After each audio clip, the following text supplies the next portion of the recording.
Gurudev, and thank you for joining us today. So, Gurudev interprets Ramayana deeply. Rama as the soul, Sita as the mind, Lakshmana as awareness, and Hanuman as the breath. How does this symbolism connect to our lives today? Yes, Gurudev. Gurudev's interpretation is timeless. Today, people are pulled in countless directions by the mind, desires, temptations, stress, comparison, and greed. Sita, representing the mind, gets carried away by Ravana, symbolizing ego and illusion.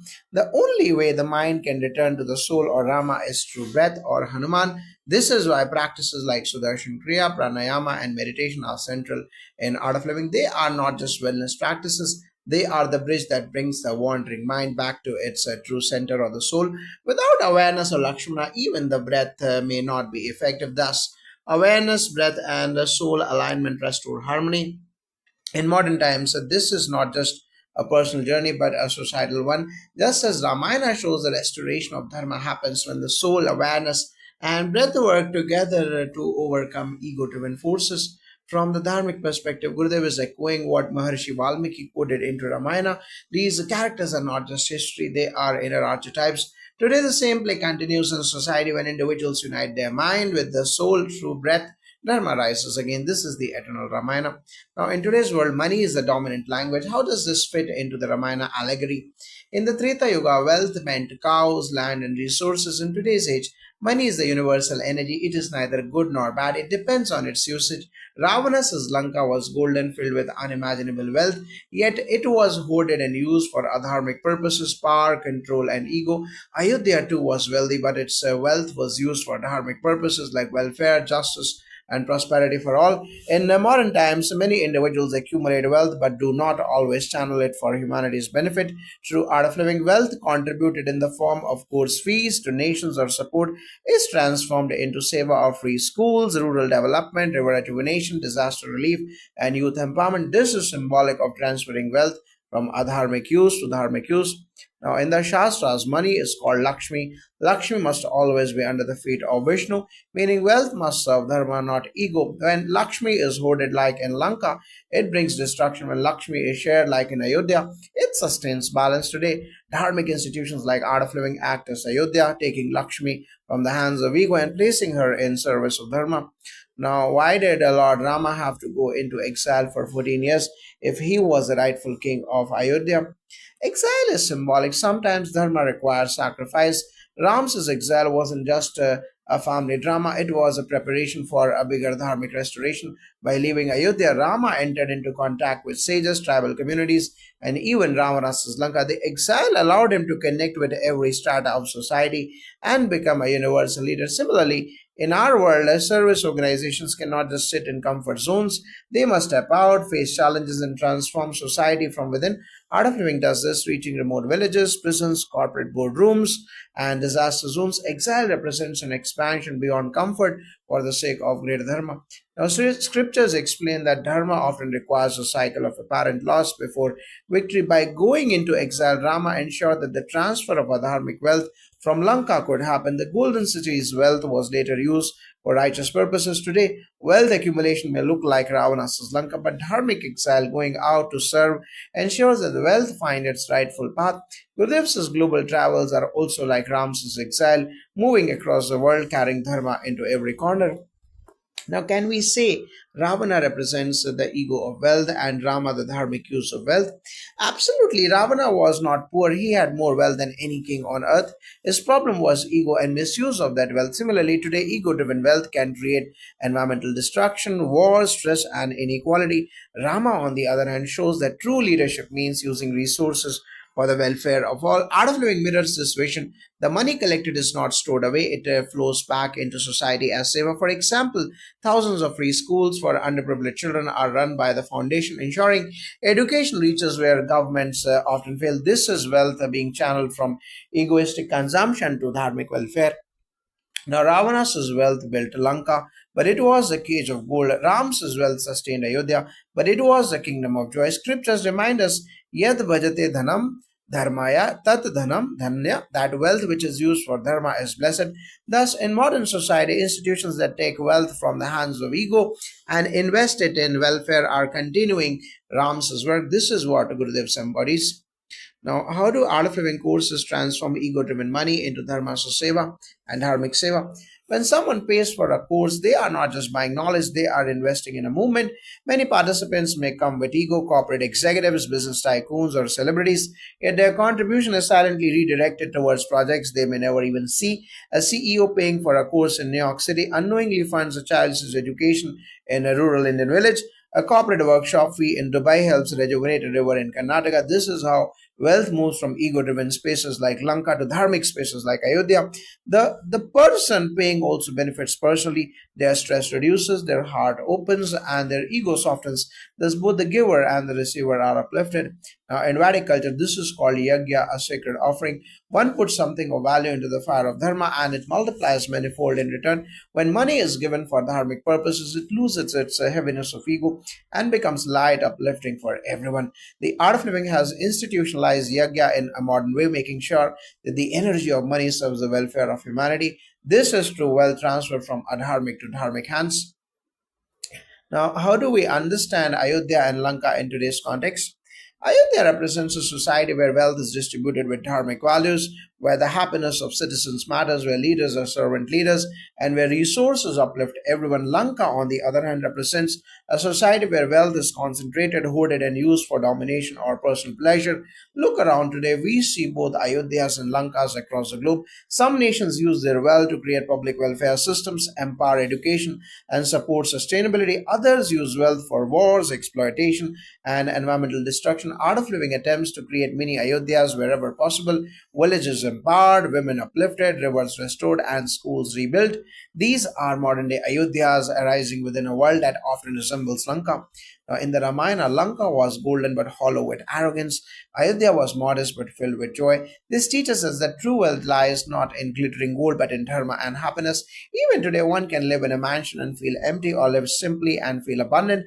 Vedic wisdom guides us to transform every Lanka like energy into Ayodhya like welfare. This is exactly why Gurudev connects Ramayana symbolism to our times. Now, many people question why spiritual organizations need money. How do you address that? This is an important question. Money is simply energy to run schools, feed children, rejuvenate rivers, or train youth. Resources are needed. Even temples in ancient India were built with contributions from society. Gurudev often says money is not dirty, it is the greed for money that pollutes. In Art of Living, money is not an end, it is a means for service. Courses are one channel for collecting this energy instead of ego driven consumption. Lavish parties, addictions, or unnecessary competition. People's wealth is redirected towards seva. $100 in a corporate seminar becomes a smile on a child's face. A fee for a meditation retreat funds disaster relief. Money here is purified through seva. Now, in Dharma Shastras, Artha or wealth is one of the four Purusharthas or life goals, but it must be aligned with Dharma. When organizations collect wealth but keep it for ego, it becomes Ravana Lanka. But when collected wealth flows into Seva, it becomes Ram Ayodhya. People who question spiritual organizations often forget that Dharma has always required resources, be it yagya, gurukulas, or temples. The art of living continues that tradition in a modern way. Now, what role does Hanumana or the breath play in this allegory of money and seva? Hanumana is the breath, the bridge between mind, the Sita, and the soul or the Rama. But breath also gives us the strength to act. A stressed person clings to wealth tightly, living in fear of loss. A calm person whose breath is steady uses wealth wisely and generously. This is why Sudarshan Kriya is transformative. It reduces fear, softens ego, and awakens generosity. Many participants, after their first Kriya, feel a surge of compassion and start donating or serving. Hanuman energy activates the dharmic flow of wealth. Without breath awareness, wealth stays locked in Lanka. With breath, it flows to Ayodhya. Now, Hanuman also symbolizes bhakti, selfless devotion. He never kept anything for himself, always serving Rama. This is the ideal for wealth as well. Money should not be hoarded, it should be in service of Dharma. Just like Hanumana carried the entire mountain to save Lakshmana, wealth too should be carried for saving society. When we align breath or the prana with Dharma, money naturally follows the same path. Gurudev revives his wisdom by making breath a global tool. Now, can wealth itself be considered divine like goddess Lakshmi? Yes, wealth is Lakshmi, the goddess of prosperity, but Lakshmi is restless. She does not stay where there is arrogance, corruption, or ego. She remains where there is purity, seva, and devotion. That is why in Art of Living, wealth collected is continuously circulated into service. It is never stagnant. Gurudeva ensures that projects are ongoing in education, environment, health, and empowerment. This constant flow keeps Lakshmi active and auspicious. When wealth is respected as divine energy and used with sacredness, it blesses everyone. Now, in scriptures, Lakshmi must always be with Vishnu. Vishnu represents sustenance, balance, and dharma. If Lakshmi is separated from Vishnu, chaos arises. In Lanka, Lakshmi was trapped by Ravana's ego. In Ayodhya, Lakshmi was with Vishnu or the Rama. Today, wealth becomes divine only when it is aligned with sustenance of dharma. If kept for personal pride, Lakshmi turns into Alakshmi or misfortune. Thus, Gurudev's vision ensures Lakshmi returns to her rightful place under the feet of Vishnu, serving humanity. Now, how is the 14-year exile relevant to organizations like Art of Living? Exile represents stepping out of comfort zones for an organization. This means not remaining in ashrams or urban centers but going to the grassroots, tribal villages, drought hit areas, prisons, and slums. Art of Living teachers often leave behind comfortable city lives to live in remote villages, teaching children, rejuvenating rivers, or empowering women. This is like Ram's exile, voluntary sacrifice to touch every part of society. The exile ensures that dharma is not just theoretical but lived in real struggles. Now, in dharmic terms, exile is tapasya, discipline, and sacrifice for higher good. Rama could have stayed in Ayodhya, but dharma required him to move through forests. Similarly, organizations grow in strength not by staying in luxury, but by enduring challenges. The 14 years symbolize patience, persistence, and gradual transformation. Today, Art of Living mirrors this by investing decades in long term projects, even when results take years. That patience is a dharmic exile. Now, why was Lanka so rich compared to Ayodhya yet considered adharmic? Lanka was materially rich but spiritually bankrupt. It had golden palaces but no peace. Ravana's ego poisoned the society. Wealth was hoarded, women were disrespected, and fear ruled. Ayodhya may not have been as glittering, but it was rich in values, love, and justice. This shows us that external richness without dharma is hollow. In today's world, we see billionaires who are depressed, corporations drawing in scandals, and nations with wealth but no peace. Ayodhya represents societies where values guide prosperity. Art of Living helps create this balance by nurturing inner richness alongside external prosperity. Now, Shastras remind us that wealth without dharma is like a ghee poured on ashes. It cannot create flame. Ravana's Lanka was like that. Ayodhya, though smaller in wealth, was a land where the dharma was a flame and wealth nourished it. Thus, richness is not measured in gold but in righteousness. This lesson is timeless. Now, how does ego trap wealth like Ravana did? Ego says, "This is mine, I earned it, I will enjoy it." It isolates wealth from Seva. Ravana, despite being a great scholar, let ego rule him. Similarly, today, ego makes people hoard money, flaunt luxury, and waste resources while others suffer. In Art of Living, people learn to loosen ego through spiritual practices. As ego dissolves, generosity flows naturally. A participant who once clung to every rupee may suddenly donate freely because they realize money is not their identity. By releasing ego, wealth is freed from Ravana's grip. Now, Ravana symbolizes Ahankara or false pride. Wealth under ego becomes destructive. The Vedas prescribe dana or giving as the antidote. When wealth is shared, ego weakens. When hoarded, ego grows. Ravana's hoarded wealth burned with him. Ram's shared wealth continues as dharma even today. This is why Gurudev insists that wealth must flow through seva. It is the only way to free it from ego's prison. Now, in this allegory, who are today's Ramas and Ravanas? Rama is anyone who uses wealth and power for collective good. Ravana is anyone who uses wealth for ego, exploitation, or self indulgence.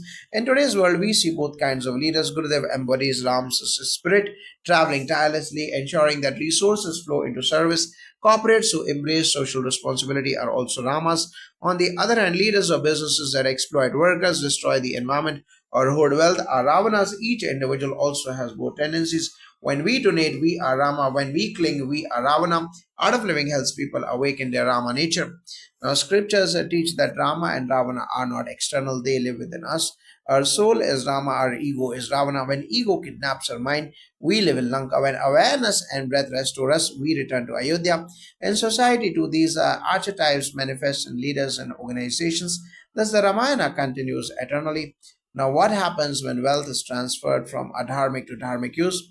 Transformation happens instantly. A diamond sitting in a locker benefits no one, but the same diamond sold to fund education uplifts hundreds of children. Similarly, wealth locked in ego does not expand life, but when invested in seva, it multiplies in blessings, joy, and even unseen prosperity for the giver. Art of Living has countless stories. People who contributed for seva projects later shared how abundance flowed back into their lives unexpectedly. Wealth used dharmically never diminishes, it grows in subtle ways. Vedic wisdom says, Dattam Dattam Punardattam, what is given in dharma multiplies. Ravana's wealth, despite being vast, perished. Ram's wealth, though honest, continues to this day as the glory of dharma. When wealth flows from adharmic to dharmic channels, it becomes immortal. This is why giving to dharmic causes is considered the highest punya. Now, how do Art of Living and Vedic Dharma Sansthan ensure transparency in this dharmic use of wealth? Transparency is crucial. Every rupee or dollar that enters the organization is audited, reported, and channeled into specific projects, education, environment, health, or disaster relief. Participants often visit villages or schools to witness the impact. Gurudev insists on honesty and accountability, which is why the foundation has global recognition for service. Transparency itself is dharmic. It ensures that wealth is not misused but flows exactly where it is needed. In dharmic tradition, misuse of offerings is considered a grave sin.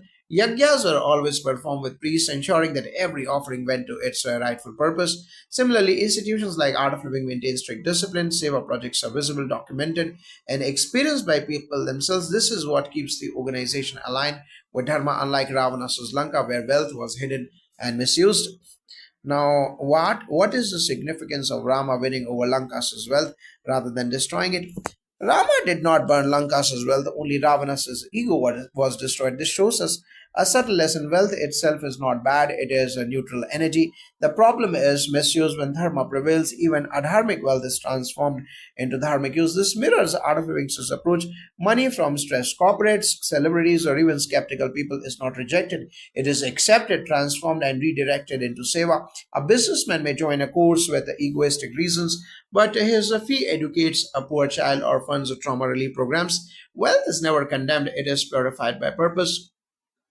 Now, scriptures emphasize that wealth or artha should never be destroyed, only aligned and realigned with dharma. Ravana's Lanka was not reduced to ashes like his ego. Vibhishana inherited the city, making it dharmic. This is crucial. Destruction of ego, not wealth, sustains society. Similarly, today institutions like Art of Living take wealth from ego-driven hands and give it to dharmic direction. This is the eternal continuation of Ram's work. Now, how does exile connect to leadership training in Art of Living? Exile represents moving beyond one's comfort, control, and status. In Art of Living, teachers undergo deep training, sometimes in remote places, living simply and serving tirelessly. They let go of luxuries, learn patience, and serve people from all walks of life. This prepares them to be true leaders, not just instructors. A leader who has faced discomfort can guide others with authenticity. Exile, therefore, is like leadership training. It strengthens resilience, compassion, and vision. In a Vedic tradition, every leader underwent a vanvas or forest dwelling before assuming responsibility. Kings studied in gurukulas, rishis meditated in forests, and even avatars went into exile. This was to ensure that they remain grounded, detached, and connected to reality. Gurudev revives this by making leaders experience seva in villages, disaster zones, and grassroots projects. Without such tapasya, leadership becomes arrogant. Exile ensures humility and dharma. Now, how does the concept of yajna relate to wealth and seva?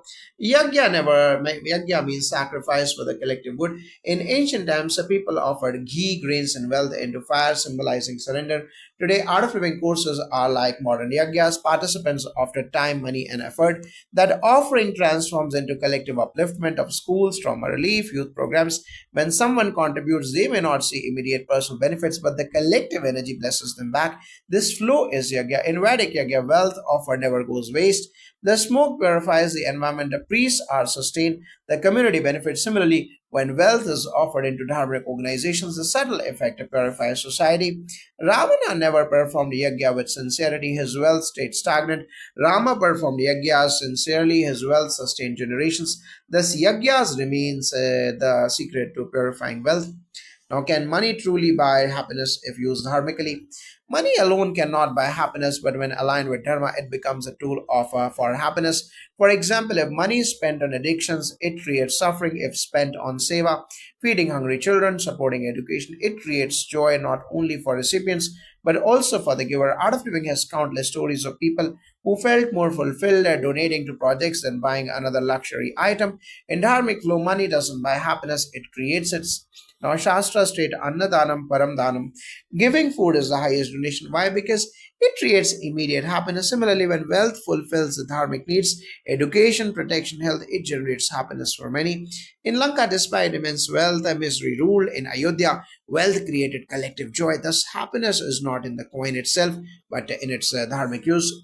Now, how does Ravana's downfall warn modern society about misuse of wealth? Ravana teaches us that no matter how wealthy, knowledgeable, or powerful one becomes, if wealth is misused and ego dominates, downfall is inevitable. Many modern corporations, despite billions, collapse due to scandals, greed, or corruption. Families break despite riches, nations crumble despite resources.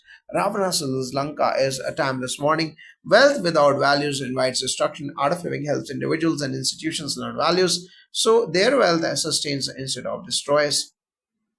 Now, Ravana's downfall was not due to lack of wealth but lack of dharma. His arrogance blinded him to wisdom. Today, too, the world sees Ravana's leaders, corporations, and even individuals who misuse wealth. Scriptures remind us that dhanam nanashati dharmena vinayogena. Wealth perishes if not aligned with dharma. Ravana is a mirror to every generation.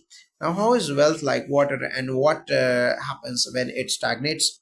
Wealth is like flowing water. If it circulates, it nurtures life. If it stagnates, it breeds disease. When wealth is hoarded, it causes anxiety, greed, and societal imbalance. But when it flows through seva, it refreshes everyone. Art of Living ensures wealth flows into villages, schools, rivers, and relief projects. This is why those who give often feel lighter, freer, and more prosperous. The Vedas compare wealth to a river or a dhanadhara. If the river flows, it sustains. If damaged by ego, it floods destructively. Ravana damned wealth in Lanka. It flooded his ego and drowned him. Rama allowed wealth to flow. Ayodhya flourished. Thus, wealth must flow like sacred rivers, not stagnate like swamps. Now, can spirituality and money coexist without conflict?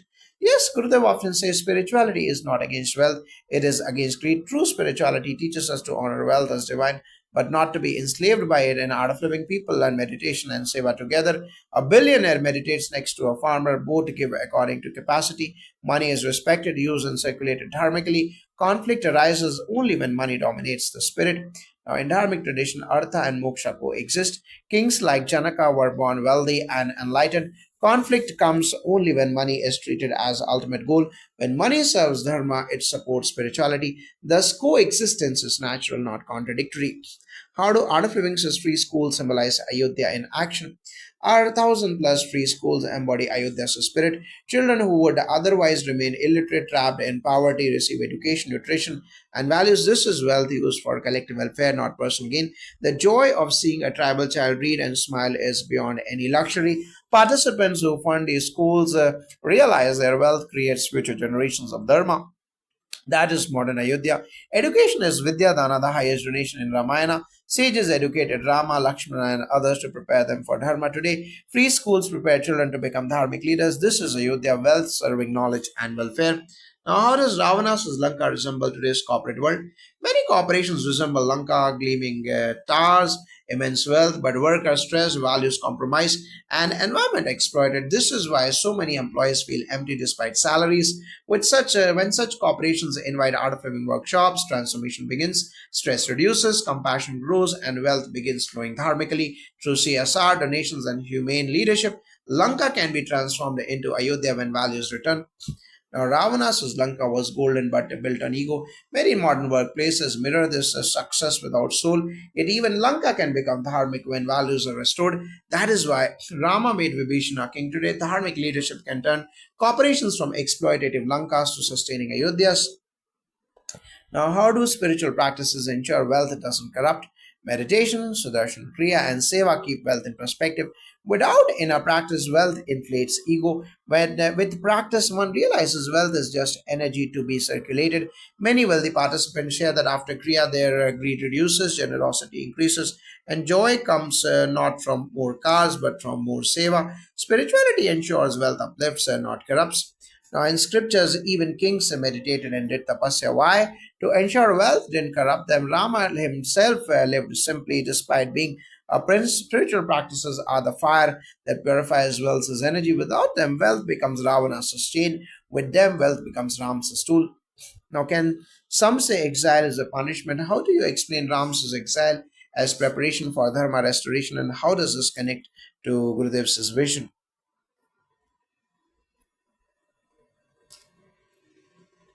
Yes, Jagadev, exile is not a punishment in Ram's story.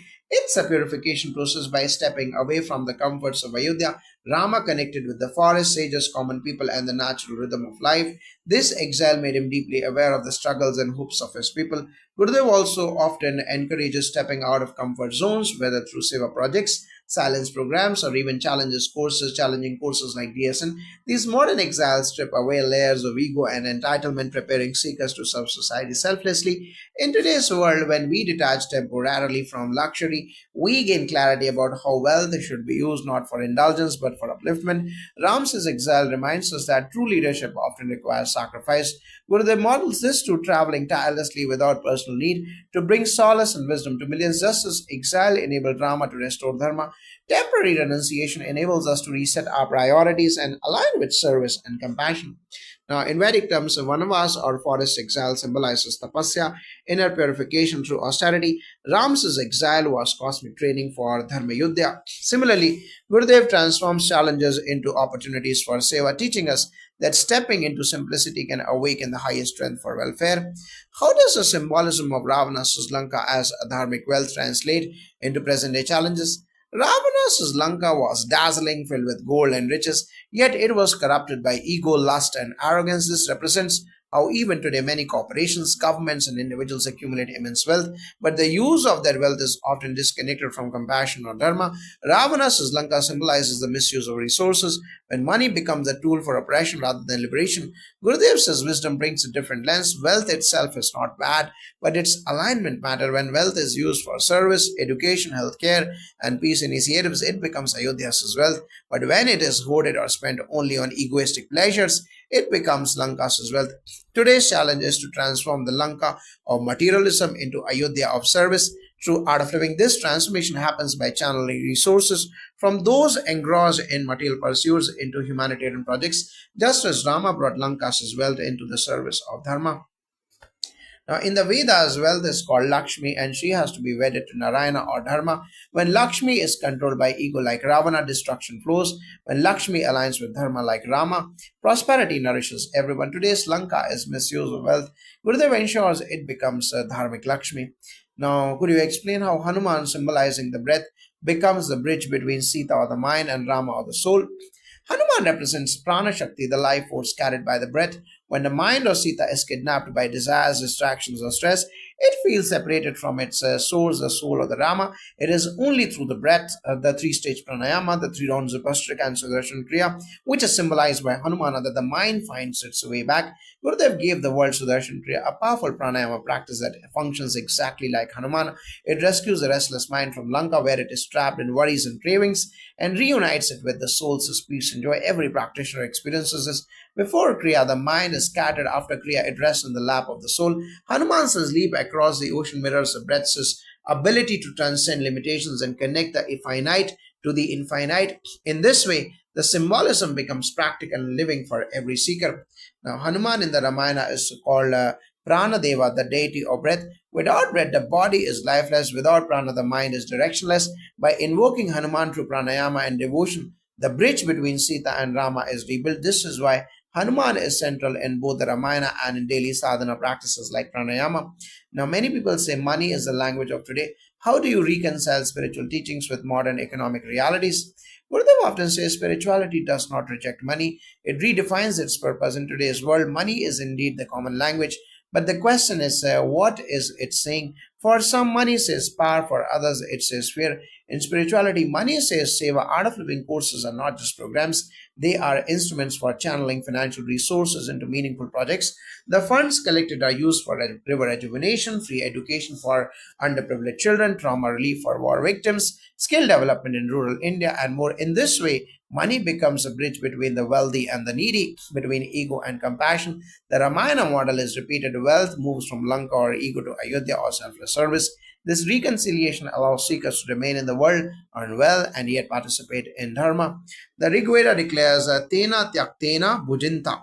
Enjoy wealth by sharing and sacrifice. In Vedic tradition, money is not shunned, it is sanctified. The dharmic use of wealth ensures balance. Gurudev's movement is a living example of this reconciliation. Spirituality flourishing within economic reality. If both Rama and Ravana were wealthy, what truly made the difference between Ayodhya and Lanka? The key difference lies in the consciousness governing the wealth. In Ayodhya, wealth was aligned with dharma, used for the welfare of citizens, building temples, nurturing knowledge, and maintaining harmony. In Lanka, wealth was self serving, centered on Ravana's ego and indulgence. This contrast mirrors modern society. Two companies may earn equally, but one uses profits for sustainable development and social responsibility, while another exploits workers and harms the environment. Gurudev emphasizes this distinction constantly. Money itself is neutral, but how it is directed makes it either dharmic or adharmic. Ayodhya's wealth served unity, Lanka's wealth fostered division. That's why Ram's mission was not to destroy wealth, but to redirect it into dharmic channels. In the art of living, every donation and course fee serves this purpose, funding projects that bring water to villages, schools to children, and peace to conflict zones. Now, in Shastras, Ayodhya represents a Dharma Raja or kingdom of righteousness, while Lanka represents a Dharma Raja or kingdom of unrighteousness. Both glitter, but only one sustains. Wealth under Dharma uplifts, wealth under ego corrupts. This is the eternal difference. Now, can you draw a parallel between Ram's battle for Dharma and Gurudev's global initiatives? Ram's battle was not just against Ravana, it was against arrogance, misuse of power, and separation from Dharma. Similarly, Gurudev's work addresses the global issues that stem from disconnection, whether it is stress, violence, poverty, or corruption. Instead of wielding weapons, Gurudev's army uses meditation, wisdom, seva, and love. Each volunteer becomes a modern day Vanara Sena, spreading joy and service in their communities, just as Rama united kings, tribes, and even animals to fight for Dharma. Gurudev unites people of all backgrounds, scientists, farmers, politicians, homemakers, to fight for humanity's well being. The essence is the same. Dharma must be restored in a world constantly tempted by Ravana like ego and greed. Now, in the Ramayana, Rama's war was called Dharma Yuddha. Today, Gurudev's movement is also a Dharma Yuddha, not with arrows but with mantras, not with swords but with compassion. Both aim to re establish balance and righteousness. How do you reinterpret Lakshmana as awareness in the symbolism?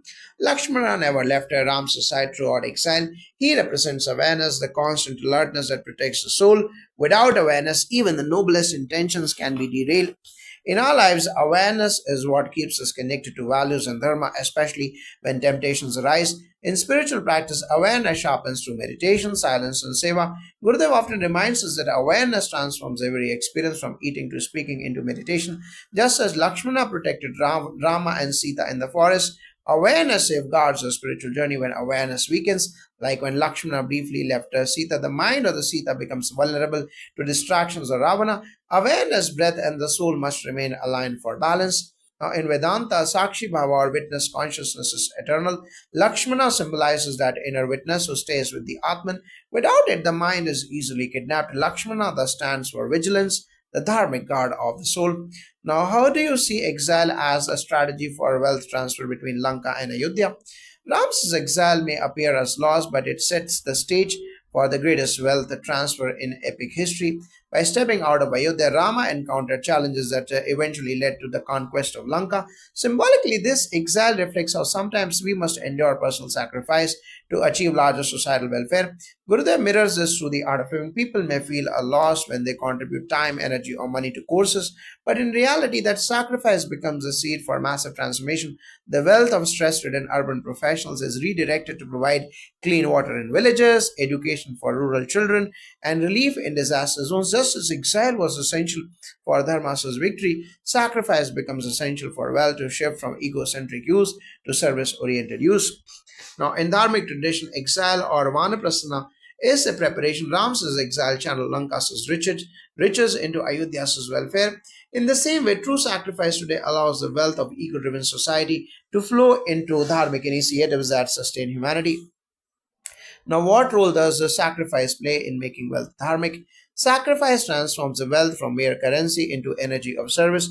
Without sacrifice, money fuels only desires. With sacrifice, it nourishes humanity. When people contribute to art of living courses or seva projects, they are not just paying fees, they are offering a portion of their ego, time, and comfort. This aligns with the Vedic principle of yajna. Every gain must be shared. Gurudev ensures that wealth is never hoarded but constantly reinvested in service. This is exactly what Rama did. He didn't claim Lanka's riches for himself but used them for the greater good. Sacrifice is the bridge that turns Lanka's gold into Ayodhya's prosperity. Now, the Upanishads state that Tyajene ke amritvam anashua. Only through sacrifice does one attain immortality. Wealth hoarded dies with the possessor. Wealth sacrifice lives forever through seva. This is the dharmic law of sacrifice. Now, can you explain the role of ego in Ravana's downfall and how art addresses this today? Ravana's wealth and knowledge were unparalleled, but his ego blinded him. He believed everything belonged to him, even Sita. This arrogance became his downfall. In today's world, ego manifests as greed, corruption, and self centeredness when even the richest feel empty because ego isolates them from humanity. Art of Living addresses this by softening the ego through practices like Sudarshan, Kriya, Satsang, and Seva. In Seva, ego melts because the action is for others, not for self. Gurudev's presence itself dissolves ego. He gives dignity to everyone while reminding us of humility. In essence, the Ravana within us dies when ego transforms into devotion. Now, in the Ramayana, Ravana's 10 heads symbolize 10 types of ego: pride of wealth, knowledge, power, lineage, and more. Each had to be cut down. Similarly, through sadhana and selfless service, Gurudev helps us to cut the 10 heads of ego today. Now, how do you see Art of Living courses as bridges like Hanumana in the Ramayana? Every Art of Living course is a bridge. The happiness program connects stressed individuals to inner peace. DSM bridges fear with courage. Silence programs bridges superficial chatter with deep stillness. Each program, like Hanumana, carries the seeker across the ocean of confusion back to the soul. Just as Hanumana was fearless in leaping to Lanka, these courses empower people to leap beyond limitations. Moreover, the funds collected in these courses are used as bridges too. Resources are redirected from urban wealth, rural upliftment, from corporate boardrooms to villages in drought. Hanuman's role was to connect, and that is exactly what the Art of Living movement does, connecting mind and soul, wealth and service, individual and society. Now, Hanuman symbolizes devotion and selfless service. Similarly, these courses inspire individuals to become sevaks, bridges of dharma in society. They reconnect fragmented lives with wholeness. Now, how do donations and fees in spiritual organizations differ from mere business transactions? Now, in business, a transaction is an exchange of goods for money. Once the exchange is complete, the relationship ends. In spirituality, a donation or course fee is not just payment, it is participation in dharma. The seeker receives wisdom, healing, and transformation, but their contribution also flows into the collective upliftment of society. It is cyclical, not transactional. For example, when someone pays for a program in Bengaluru, that same contribution may fund a school in Bihar or trauma relief in Syria. Unlike business, where profit centers on individuals or shareholders, spiritual organizations reinvest everything into service. This is dharmic economics, wealth serving humanity. Now, Vedic tradition calls this dakshina, an offering given with reverence. It is never payment but a sacred act that sanctifies wealth. In temples and yagyas, dakshina sustains the cycle of dharma. Similarly, courts' contributions sustain Gurudev's vision of a global service. Now, how does chanting and mantra play a role in sustaining this dharmic cycle of wealth transfer? Mantras are not just sounds, they are vibrations that align consciousness with abundance and dharma. When we chant, we dissolve scarcity mindsets and open ourselves to the flow of giving and receiving. Gurudev often leads chants that invoke abundance like Om Namah Shivaya or Shri Ram Jai Ram. These mantras purify the mind of greed and fear, making wealth sharing natural. In this state, people joyfully contribute to seva projects without hesitation.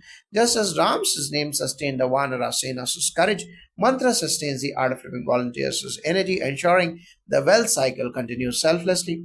Now, in yajnas, mantras sanctify offerings, turning material substances into divine energy. Similarly, chanting sanctifies wealth, ensuring it flows dharmically. That is why ancient kings funded rituals. They knew mantra ensured prosperity would benefit all. Now, what does the final victory of Rama over Ravana signify in today's socio-economic context? Ram's victory was more than a military conquest. It was a dharma reclaiming its rightful place. In today's terms, it means resources, wealth, and knowledge being redirected from egoistic misuse to collective upliftment.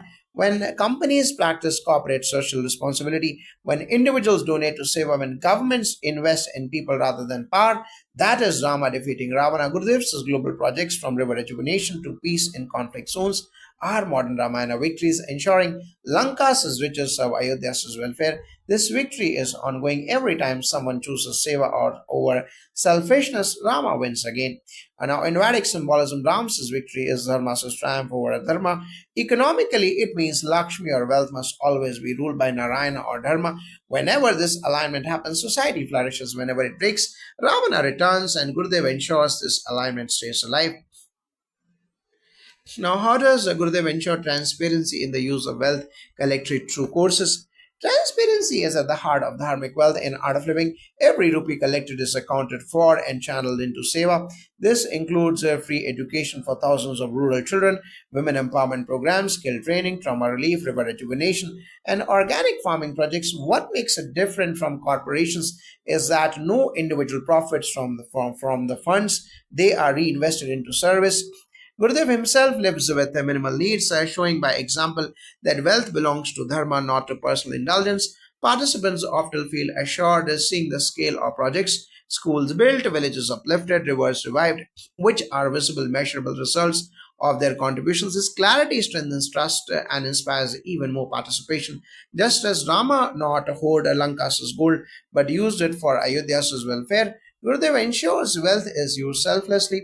In Vedic yajnas, offerings were made openly before the fire, visible to all.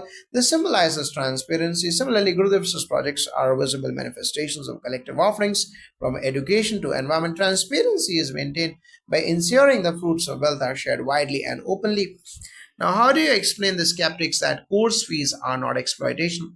Skeptics often see spirituality through the lens of business, assuming fees equal exploitation. But art of living is about value and transformation. People willingly pay because the benefits, stress relief, health, clarity, joy far exceed the money spent. Beyond personal gain, the contribution becomes seva funding humanitarian work. So it's never exploitation, it is participation in a larger cycle of giving. Gurudev never forces anyone to pay. Many projects run free of cost, supported by those who can contribute. Skepticism dissolves when people see the tangible outcomes: free schools, disaster relief, community service. Exploitation takes without giving back. Art of living gives back exponentially more than it receives. In Vedic tradition, seekers always offered Guru Dakshina to sustain the Guru and the Gurukul. It was never seen as exploitation but as honor and gratitude. Similarly, feasts are modern Guru Dakshina, sustaining the cycle of wisdom and seva. Skepticism arises from misunderstanding this sacred tradition. Now, how does the concept of Ayodhya as a soul's kingdom inspire social projects? Ayodhya means a place where no war exists. Symbolically, it is the soul's peaceful kingdom. When we envision society as Ayodhya, we aim to create harmony, prosperity, and inclusivity. Gurudev's projects embody this vision. Education for children ensure no war of ignorance. River rejuvenation ensures no war of scarcity. Peace programs ensure no war of violence. Every initiative restores Ayodhya on earth, turning conflict ridden, polluted, and impoverished spaces into sanctuaries of harmony. The goal is not just inner peace but collective peace where every family, village, and nation can reflect Ayodhya's spirit. Now, the Ramayana describes Ayodhya as a flourishing with music, prosperity, and dharma. Similarly, dharmic projects today, whether in education, environment, or health, are recreations of Ayodhya. They remind us that society itself is the kingdom of the soul when ruled by dharma. What lessons does Lanka's downfall teach about misuse of wealth in modern society? Lanka was dazzling in gold, yet it collapsed because wealth was disconnected from dharma. In modern times, we see similar patterns. Corporations collapses due to corruption, families disintegrate over greed, nations fall under exploitation. The lesson is simple: wealth without values is temporary. Gurudev repeatedly emphasizes that true success comes with integrity. Through courses, people realize that money cannot buy lasting joy. Only seva, gratitude, and inner peace can. Lanka's fall warns us even the strongest empire will crumble if wealth is misused. But when wealth aligns with dharma, as in Ayodhya, prosperity becomes sustainable and nourishing for all. Now, in scriptures, Lanka's fall is a cosmic reminder that Lakshmi cannot stay where arrogance dominates. When wealth becomes a tool of oppression, it destroys its holder. Dharma alone sustains Lakshmi. This lesson is timeless, echoed in every generation. Now, how is Gurudev's global outreach similar to Rama uniting diverse allies for Dharma? Ram's army was diverse: Vanaras, bears, kings, sages. It symbolized unity beyond caste, class, or species. Gurudev's global movement is similar. It unites scientists, farmers, politicians, artists, and seekers of all religions and nationalities. The common ground is seva and spirituality. Just as Rama created a bridge with the collective effort of all allies, Gurudev creates bridges across cultures and nations. Peace initiatives in Colombia, trauma relief in Iraq, and river rejuvenation in India show this inclusivity. The message is clear: Dharma requires everyone, and every contribution counts. Diversity becomes strength when guided by purpose. Now, the Ramayana's Vanarasena symbolizes collective strength. Similarly, Gurudev's movement thrives because millions contribute in small and big ways. Dharma's restoration is always a collective effort, never the work of one alone. This is the beauty of both Rama and Gurudev's missions. Now, how does Sudarshan Kriya act as a weapon like Ram's bow in this Dharma Yuddha? Ram's bow was unshakable. It symbolized focus and strength. In modern life, our weapon against stress, depression, and violence is Sudarshan Kriya. This rhythmic breathing practice cuts through layers of tension like Ram's arrows, piercing Ravana's defenses. Practitioners often report feeling light, joyful, and resilient. In this sense, a Sudarshan Kriya is a weapon of light, dissolving negativity, empowering clarity, and strengthening compassion. Just as Ram's bow ensured Dharma's victory, Sudarshan Kriya ensures inner victory, which then translates into outer harmony. Without such a tool, today's battles of the mind cannot be won. Now, in the epic, divine weapons or astra were invoked with mantras. Similarly, Sudarshan Kriya is a prana astra invoked with rhythm and breath. It disarms the Ravana of stress within and establishes Rama peace in the seeker's heart. How do you explain the role of Seva as Lakshmana's vigilance in today's context? Seva keeps awareness alive just as Lakshmana never slept during Ram's exile. Seva keeps us awake to the needs of others. Without Seva, awareness becomes dull and we slip into selfishness. In Art of Living, every volunteer experiences this when they serve in kitchens, organize courses, or clean rivers. Their awareness sharpens, their mind stays clear, and their ego softens. Seva is vigilance. It guards the soul from being kidnapped by distractions. Gurudev designed Seva not just as a selfless service, but as sadhana, a spiritual practice that keeps Lakshmana or awareness alive. Now, in Vedic terms, Seva is yagya, it keeps the fire of awareness burning. Lakshmana's vigilance symbolizes this. Without Seva, the mind slips into slumber. With Seva, the soul remains protected and Dharma flourishes. How does the concept of bridge building, as in Ramasetu, reflect Art of Living projects? Ramasetu was built stone by stone with each Vanara contributing. Similarly, Art of Living projects are built contribution by contribution. One volunteer teaches, another donates, another organizes, and together massive bridges of transformation are created, connecting despair to hope, pollution to purity, ignorance to knowledge. Projects like river rejuvenation, schools, and trauma relief are modern day Rama Setus built collectively. They show that no stone is insignificant, every effort counts. The bridge to Lanka was both physical and symbolic, uniting forces of Dharma to cross the impossible. Art of Living mirrors this by showing that united seva can achieve the unimaginable. Now, Rama Setu is also symbolic of faith. Stones floated when Ram's name was inscribed. Similarly, projects succeed when they carry the vibration of Dharma. Faith and seva make every impossible bridge possible. Now, how do you explain wealth as energy rather than currency? Gurudev explains that wealth is not just money, it is energy, intention, and flow. When used with selfishness, this energy stagnates like a blocked river. When used with seva, it flows, nourishing everything in its path. In art of living, people realize this shift. Instead of hoarding money, they circulate it into projects that keep the energy alive. This circulation blesses both giver and receiver, just as Lanka's gold became stagnant under Ravana. Wealth hoarded in ego brings misery, but once it flows into Ayodhya dharmic service, it becomes divine energy uplifting all. Wealth as energy teaches us it must move, it must serve, it must shine. Now, the Vedas call wealth Shakti. Like fire, it can cook a food or burn homes. Its nature is energy, not paper. Aligned with dharma, it becomes nourishing energy. Misaligned, it becomes destructive. Now, what role does devotion play in transforming wealth into seva? Without devotion, wealth feels like a burden or a weapon. With devotion, wealth becomes a blessing. Devotion softens the ego, turning the act of giving into joy. In Art of Living, many wealthy individuals experience this transformation, donating not out of obligation but out of love for Gurudev and humanity. Devotion turns sacrifice into celebration, just as Hanumana offered his entire being to Rama with devotion. Devotees offer wealth with devotion, ensuring it reaches the right hands and serves the right cause. In this way, devotion is the alchemy that transforms gold into grace. In Bhakti tradition, wealth offered with devotion is never lost. It multiplies as punya or merit. Ravana offered wealth without devotion, hence it destroyed him. Ram's devotees offered with devotion, hence it uplifted all. Devotion sanctifies wealth.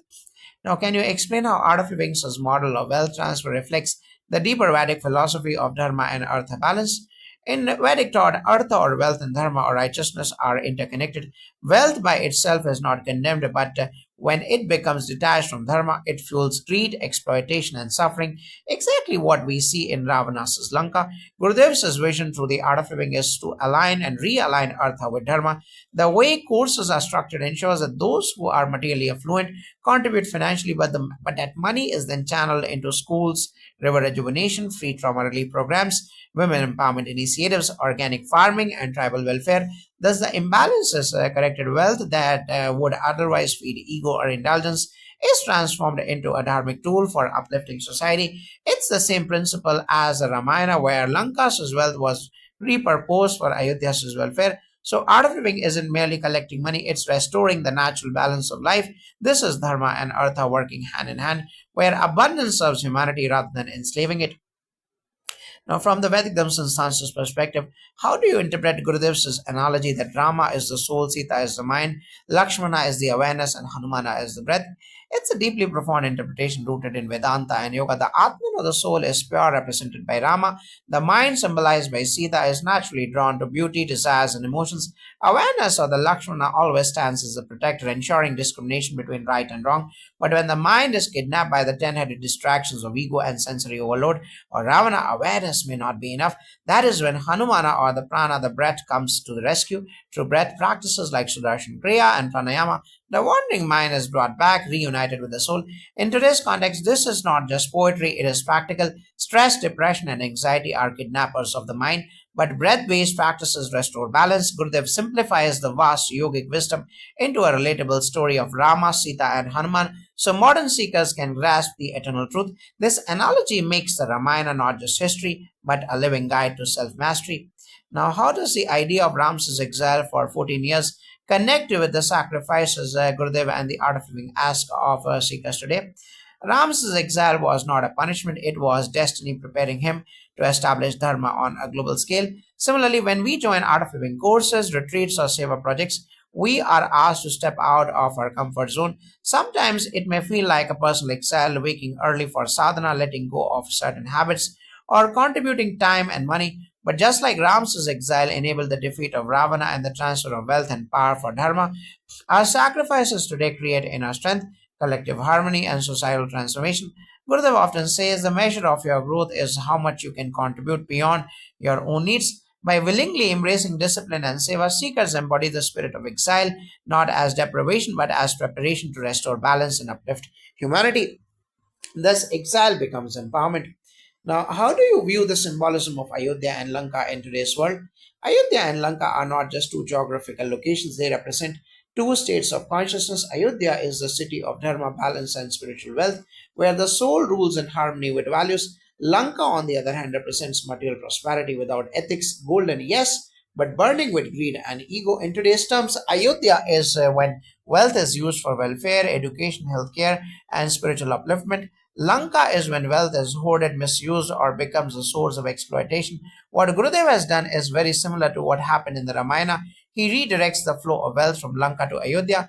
Those with ego, stress, or material obsession pay for courses, but the wealth is purified and transformed into selfless service projects. This modern yajna or sacrifice ensures that humanity benefits. Thus, Ayodhya and Lanka live within us and our societies, and Gurudev bridges them by aligning wealth with dharma.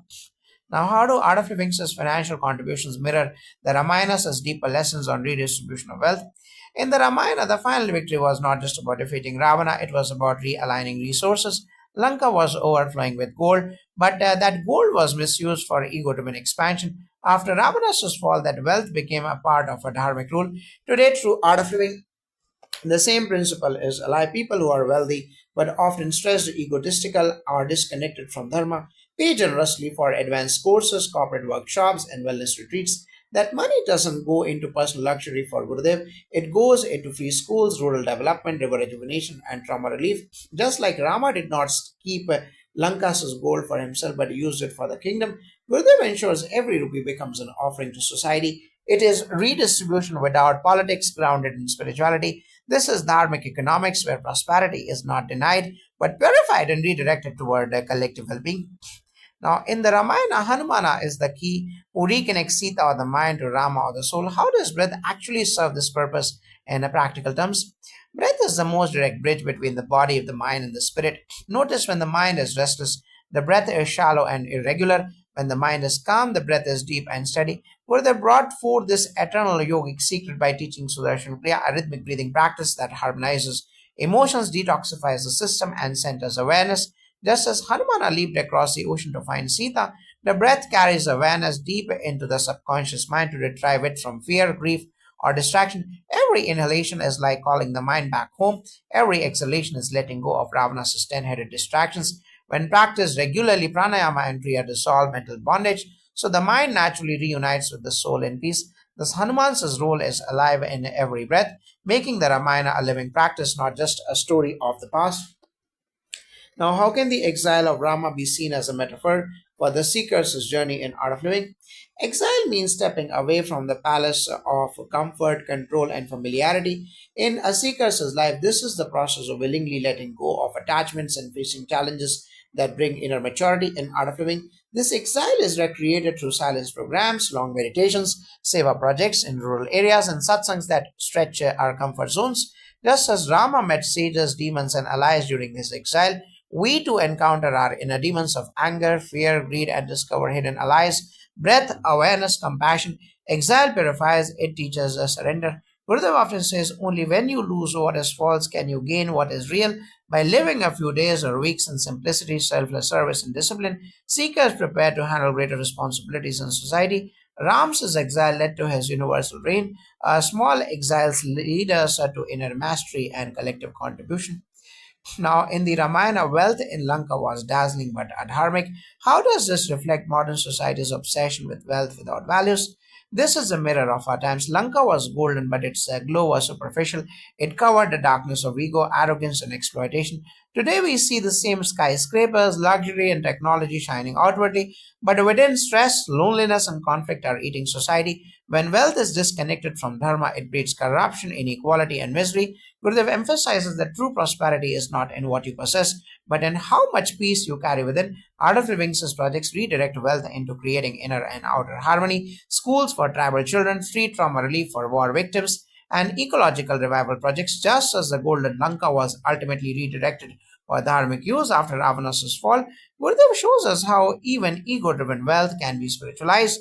The lesson is clear: prosperity without values is dangerous, but prosperity aligned with dharma is divine. That is why spiritual guidance is so essential in today's world. Now, how does Gurudev turn the egos of wealthy seekers into instruments of selfless service? Much like Rama transformed adversities into opportunities, Gurudev has a unique way of transforming egos without confrontation. Wealthy seekers often come with pride, skepticism, or the need for exclusivity.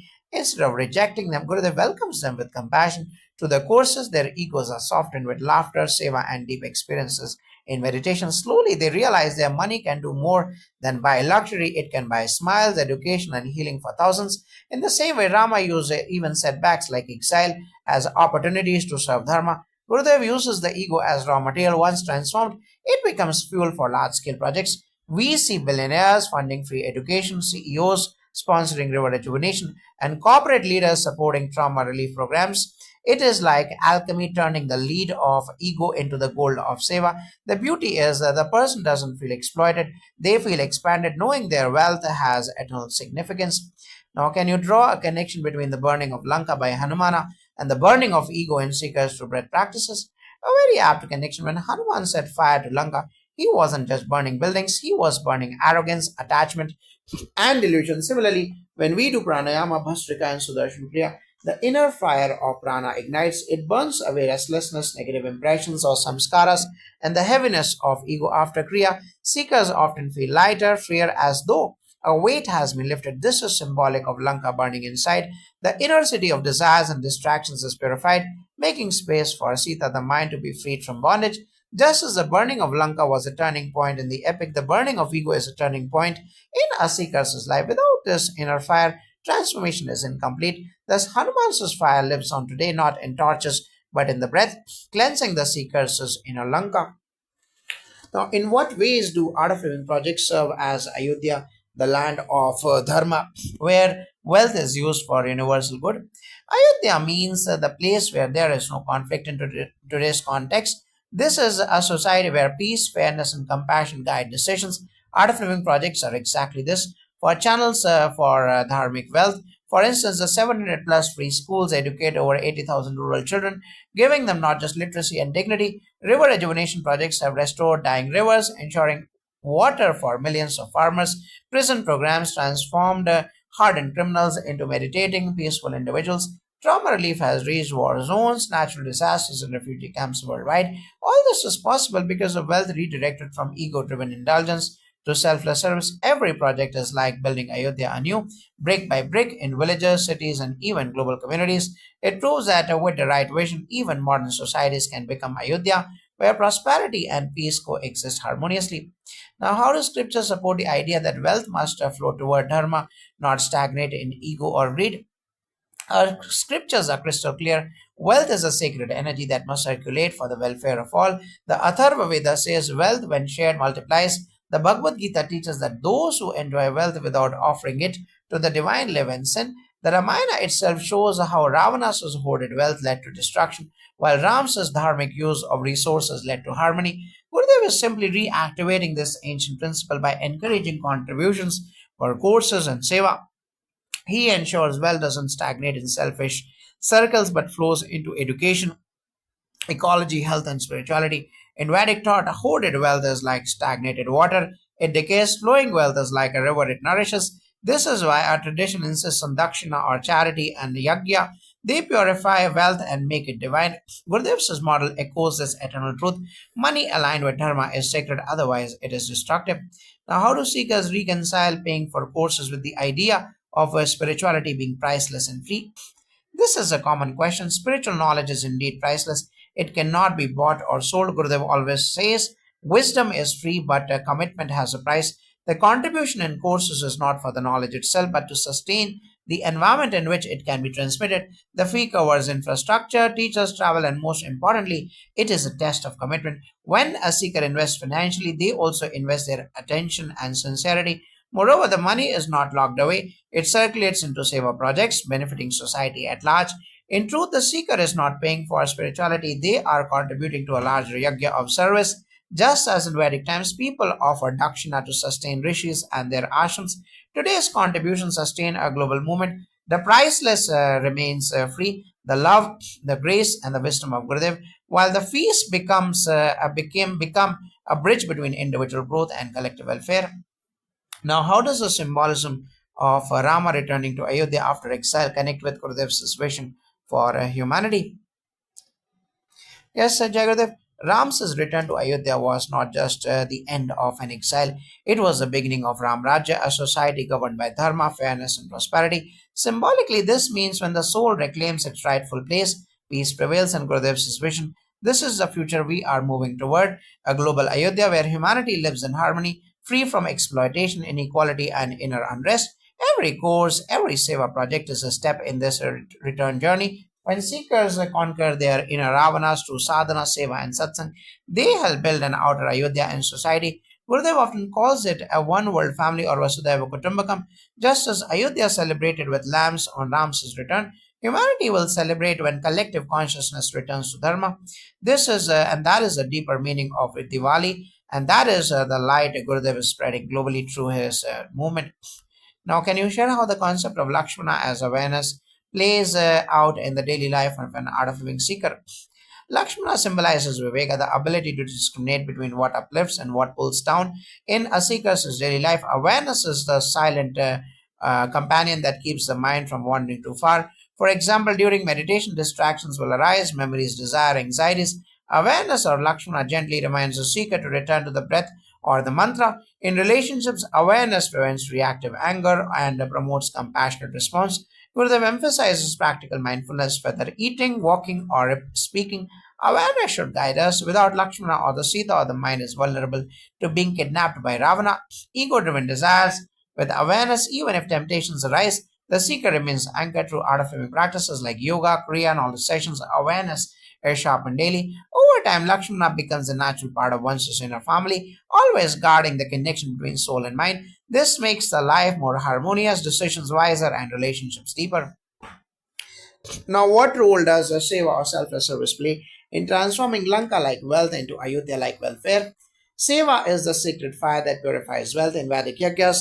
Offerings into the fire become sanctified. Similarly, when wealth is offered into the fire of seva, it transforms.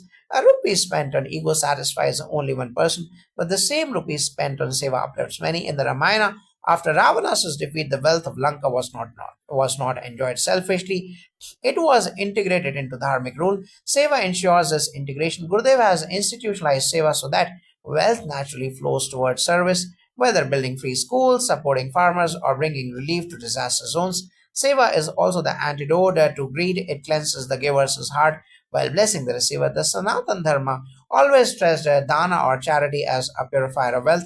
Seva in art of living is not just charity, it is a collective yajna where ego driven wealth becomes a dharmic, dharma driven welfare, creating Ayodhya on earth. Now, how do art of living programs awaken the Hanuman within each seeker? Hanuman represents strength, devotion, humility, and above all, the power of breath or prana. In each of us, there is a dormant Hanumana waiting to leap across oceans of doubt and distraction. Art of Living programs awaken this Hanumana by teaching breath techniques that energize the body, calm the mind, and ignite devotion. Through Sudarshan Kriya, seekers experience a surge of inner strength. Through satsangs, they cultivate devotion. Through seva, they discover humility. Hanuman's greatest quality was seeing himself as a servant of Rama, not as an independent hero. Similarly, seekers learn to see themselves as instruments of the divine, letting go of ego. Once awakened, this inner Hanumana gives the courage to face challenges, the energy to serve tirelessly, and the devotion to stay connected with the soul or Rama. Gurudev often says, breathe like Hanumana, live like Rama, and love like Sita. Now, the Ramayana often portrays Ravana as a brilliant but misguided. How does this reflect a modern intellectual arrogance without spiritual grounding? Precisely, Ravana was no ordinary villain. He was a great scholar, a master of the Vedas, and a devotee of Lord Shiva. Yet his brilliance became poisoned by ego and desire. This is exactly what happens when intellect is divorced from humility. In today's world, we see scientists, entrepreneurs, and leaders who achieve great things materially but suffer spiritually. Their empires become like Lanka, golden outside, burning inside. Gurudev often warns that intellect alone cannot bring fulfillment. It must be tempered with wisdom, devotion, and selfless service. In Art of Living, seekers learn to balance the head with the heart. Knowledge is important, but without compassion, it can become destructive. Just as Ravana's brilliance turned into tyranny, today's brilliance without dharma turns into exploitation of nature, society, and even one's own health. The lesson is timeless. Intellect must bow to the soul. That is when it becomes divine. Otherwise, it becomes destructive. Now, how do rituals and practices of art of living embody the principles of yajna, which was central to Vedic and Ramayana traditions? Yajna literally means sacrifice for the collective good. In the Ramayana, yajnas were performed not just for personal gain but for cosmic harmony. Gurudev has revived this principle in a modern practical form. When a seeker invests time, money, or energy in a course, it is a yajna. When we sing in a satsang, letting go of inhibitions, it is a yajna of the voice. When we do seva, it is a yajna of action. Sudarshan Kriya itself is a yajna of breath, sacrificing patterns of stress to create inner and outer balance. Even large scale events like the World Cultural Festival are yajnas, where thousands contribute for a higher cause. Just as fire in Vedic yajna transforms offerings into subtle blessings, the collective practices in art of living transform ego, stress, and selfishness into joy, peace, and seva. Thus, the ancient spirit of yajna is alive through the form, though the form may differ. Now, can you explain how the symbolism of crossing the ocean to reach Lanka reflects the inner journey of seekers today? The ocean in the Ramayana symbolizes the vastness of the mind, waves of desires, doubts, and fears. Sita, the mind's purity, is trapped across the ocean in the land of ego or Lanka. Hanuman's leap across the sea is symbolic of the power of prana and devotion that allows seekers to cross their inner ocean. In today's age, the ocean is stress, distractions, and social pressures, and endless digital noise. To cross it, we need strength or yoga and guidance and knowledge and devotion or bhakti. Breath is the bridge, just as Hanumana was the bridge. When seekers practice pranayama, meditate, and stay connected with Gurudev's guidance, they gain the ability to leap beyond limitations and reclaim their inner purity. Thus, the crossing of the ocean is not a myth, but method teaching us that no inner distance is too vast when the breath and devotion guide us. Now, how does the Art of Living's concept of global seva projects reflect the establishment of Ram Rajya? Ram Rajya is often described as an ideal society where everyone is cared for, justice prevails, and dharma is upheld. Gurudev has brought this concept alive on a global scale. For example, tribal schools in Jharkhand, river rejuvenation in Maharashtra, trauma relief in war zones like Iraq, and peace dialogues in Colombia, all these are manifestations of Ram Rajya. It's not just about governance, it's about creating a culture of care, respect, and inclusion. In Ram Rajya, the ruler was a servant of the people. Similarly, in Art of Living, leadership is defined by seva volunteers, teachers, and coordinators. Don't act for personal gain but for collective harmony. Slowly, this creates microcosms of Ram Rajya, villages, cities, even countries touched by Gurudev's vision. It shows that dharma is not outdated. It can guide modern societies to be prosperous, yet compassionate, wealthy, yet humble, powerful, yet peaceful. Now, how do you see the story of Rama and Ravana playing out in the corporate and financial worlds today? It plays out vividly in many corporations. You see the brilliance of Ravana, innovation, expansion, and wealth creation, yet often greed and exploitation creep in, leading to stress among employees, environmental damage, and ethical compromises. This is Lanka repeating itself. On the other side, we have leaders inspired by values, fairness, and responsibility. This is the spirit of Rama. Gurudev often says the world needs spiritual leaders in every field, not just in temples or ashrams. When corporations adopt values, invest in community welfare, and care for employee well being, they embody Ayodhya. When they ignore these, they slip into Lanka. The Art of Living offers corporate programs to bridge this gap, teaching mindfulness, stress relief, and ethical leadership. In this way, the battle between Rama and Ravana continues in boardrooms, and breath, awareness, and dharma remains the deciding factors of who prevails. Now, how does the Hanumana aspect of breath relate to leadership and decision making in today's fast paced world? Hanuman's unwavering devotion, strength, and courage are rooted in his mastery of prana, the breath. In today's high pressure environments, leaders often face stress, distractions, and ego driven decisions. When the breath is steady, clarity arises. When breath is chaotic, so is the mind. Practices like Sudarshan Kriya, Pranayama train leaders to remain calm under pressure, make ethical decisions, and act with compassion. Just as Hanuman leapt fearlessly across the ocean, leaders with control over breath can overcome challenges without panic or impulsivity. Awareness of breath anchors the mind in dharma, allowing resources and wealth to be used for the greater good rather than personal gain. In essence, every decision guided by steady breath becomes a step toward modern day Ram Rajya. Now, can you explain the significance of the 10 heads of Ravana in relation to modern human challenges? Ravana's 10 heads symbolize ego, desire, anger, greed, attachment, arrogance, pride, delusion, jealousy, and fear. In modern life, these manifest as mental stress, overconsumption, unethical ambition, and interpersonal conflicts, just as Rama needed strategy, allies, and Hanuman's help to defeat Ravana. Seekers today need awareness, meditation, and proper guidance to overcome these inner challenges. Art of Living equips participants with tools to identify and manage these 10 heads through breathwork, knowledge, and seva. The goal is not suppression but transformation, turning ego into humility, desire into discipline, anger into clarity. Only then does the inner mind or Sita reunite with the soul or the Rama. Now, how does the redistribution of wealth and art of living mirror Ram's dharmic use of Lanka's resources?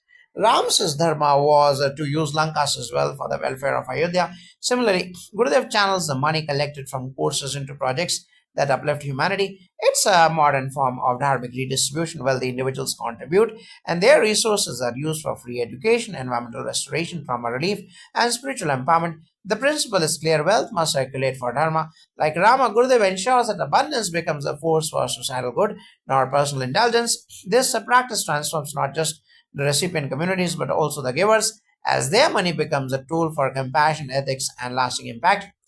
Now, how do Hanuman's devotion and selfless service inspire modern volunteers?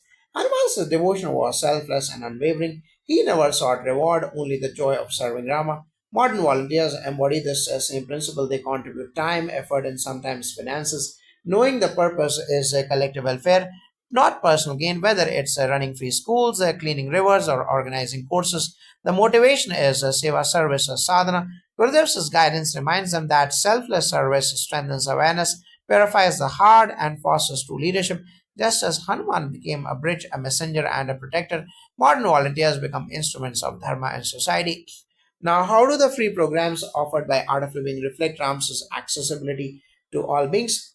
Rama never discriminated based on class, caste, or species. Vanaras, sages, and kings all participated in his mission. Similarly, Gurudev's free programs like yoga, trauma relief, educational initiatives are accessible to anyone regardless of social or economic status. The principle is universality of Dharma, spiritual and humanitarian tools should reach everyone. These programs are funded by voluntary contributions, demonstrating that wealth and resources exist to empower humanity. Just as Ram's teachings and actions uplifted entire kingdoms, these free initiatives aim to uplift hearts, minds, and communities globally.